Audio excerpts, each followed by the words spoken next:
Oke, mari kita sambung lagi kelanjutan dari novel Heavenly Demon. Di sisi lain, di sebuah ruangan konferensi, nampak Marquis Valentino, orang terkaya di benua Salamander saat ini, tengah mengumpulkan orang-orang kepercayaannya, di mana mereka telah merencanakan sesuatu. Tentunya saat ini Marquis Valentino memiliki segalanya, tapi ada hal yang belum bisa ia dapat. Setelah peperangan berakhir, Roman Dimitri sudah tidak menempa pedang lagi. Jadi ia pun berencana untuk mengoleksi seluruh pedang yang pernah dibuat oleh Roman. Salah satunya adalah tanpa nama satu yang saat ini dimiliki oleh Chris. Sebelumnya Valentino telah membuat 3 proposal kepada Chris untuk mendapatkan tanpa nama satu,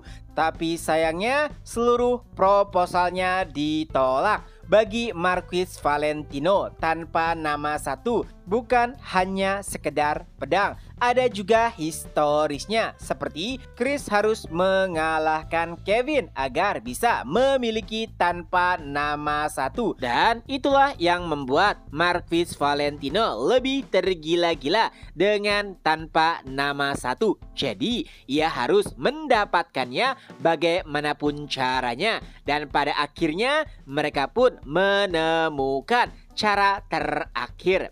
Keesokan harinya, Valentino kembali menemui Chris. Tentunya Chris sudah tahu apa niat Marquis Valentino menemuinya. Dan secara terang-terangan Chris berkata bahwa ia menolak segala proposalnya. Tentunya Marquis Valentino sudah memiliki rencananya sendiri. Oleh sebab itulah ia berkata bahwa memang tanpa nama satu adalah pedang yang luar biasa. Apalagi itu adalah hadiah yang diberikan oleh Yang Mulia Roman Dimitri. Tapi dari sudut pandangnya, Chris tidak akan menolak proposalnya saat ini. Ya, Marquis Valentino melemparkan sebuah cek kosong di mana Chris bebas menuliskan apapun itu dan Marquis Valentino akan mengabulkan segalanya untuk bisa mendapatkan tanpa nama satu. Tentunya bagi orang awam itu adalah tawaran yang sangat menggiurkan,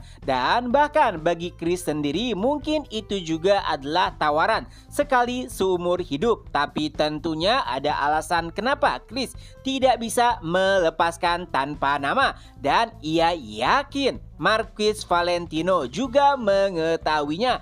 Ya, kompetisi yang diadakan 1 tahun sekali untuk memperebutkan yang terbaik di benua. Chris menggunakan pedang tersebut untuk bertarung melawan para penantang. Tentunya jika Chris melepaskan tanpa nama satu, ia tidak akan yakin bisa mendapatkan pedang yang lebih baik. Walaupun Marquis Valentino menawarkan alternatif untuk mengganti pedangnya, tapi Chris menolak. Walau demikian, Chris tetap berkata bahwa suatu saat jika ia tidak membutuhkan pedang itu lagi, maka ia akan memanggil Marquis Valentino. Tentunya itu adalah kata-kata kosong karena tidak mungkin waktu itu akan datang.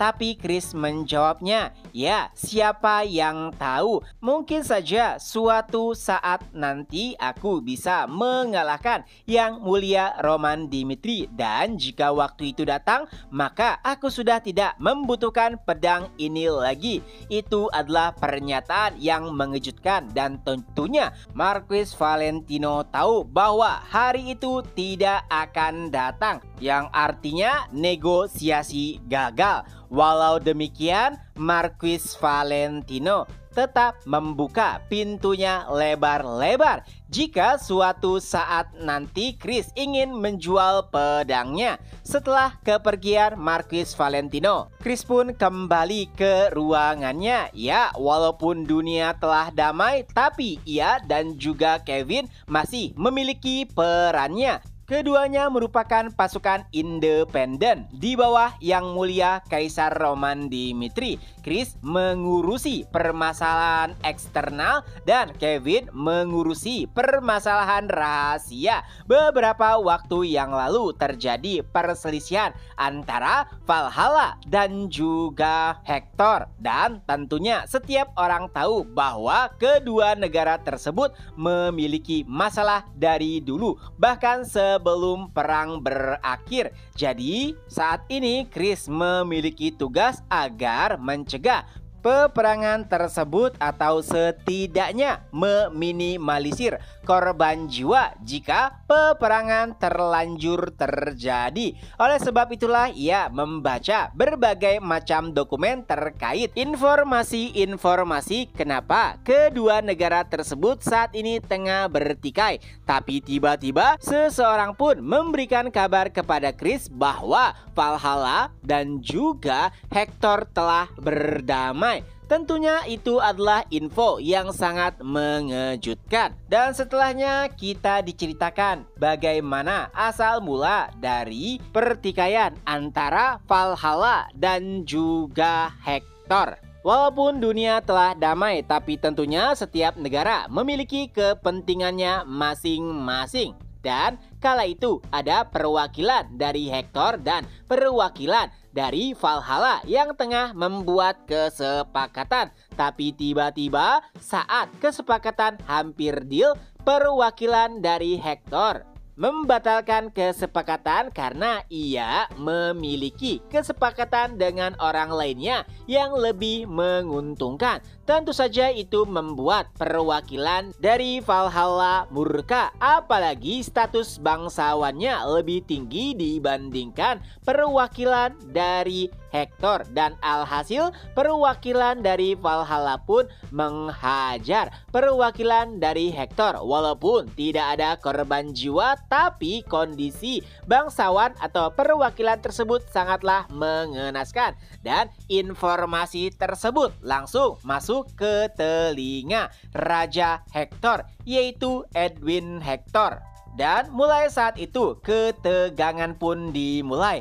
Edwin Hector meminta agar perwakilan dari Valhalla meminta maaf kepada orangnya. Tapi nampaknya Raja atau Kaisar Valhalla tidak ingin melakukan hal tersebut. Walaupun perwakilan atau orangnya salah karena memukul perwakilan dari Hector, tapi itu semua dimulai akibat kesalahan yang dibuat oleh perwakilan Hector. Dan alasan lainnya kenapa Raja atau Kaisar Valhalla tidak ingin menuruti permintaan dari Edwin Hector adalah karena harga diri. Ya, walaupun mereka telah dikalahkan oleh Roman Dimitri, tapi Valhalla masih memiliki harga diri. Saat ini negara yang memiliki kekuatan terbesar selain Dimitri adalah Kairo dan juga Hector. Tapi segala sesuatunya bisa saja berubah di masa depan. Oleh sebab itulah Valhalla akan melakukan apapun untuk bisa mengejar ketertinggalan mereka. Dan Kaisar Valhalla sadar bahwa respon yang terlalu berlebihan dari Raja Hector saat ini adalah untuk memberitahu atau memperingatkan bahwa Valhalla sudah tidak seperti dulu dan Hector jauh lebih baik dibandingkan dengan Valhalla. Karena jika itu Hector yang dahulu, mereka tidak akan pernah mau membuat masalah dengan Valhalla.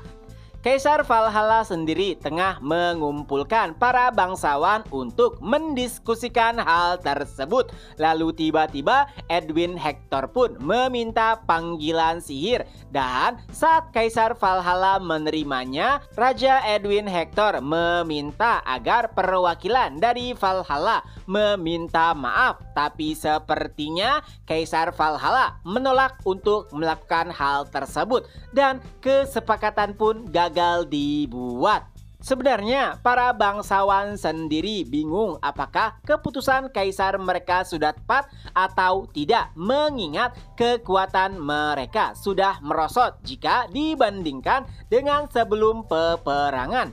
Tapi walau demikian, Kaisar Valhalla meyakinkan para bangsawan bahwa ini adalah jalan paling benar yang harus mereka lalui. Lalu tiba-tiba seseorang pun memasuki ruangan pertemuan dengan tergesa-gesa dan menyampaikan bahwa pasukan dari Hektor baru saja melewati perbatasan. Ya, nampaknya Raja Edwin Hektor sama sekali tidak berniat untuk mundur. Beberapa saat sebelumnya, tepat setelah Edwin Hektor mengakhiri panggilan Maegis, nampaknya ia telah mempersiapkan segalanya termasuk berperang dengan Valhalla. Butler yang berada di sampingnya bahkan sampai memastikan apakah memang perlu peperangan ini dilangsungkan, mengingat permasalahan yang terjadi sebenarnya hanyalah permasalahan sepele. Tentunya Edwin juga sadar akan hal tersebut, tapi ia memiliki tujuan yang lebih besar.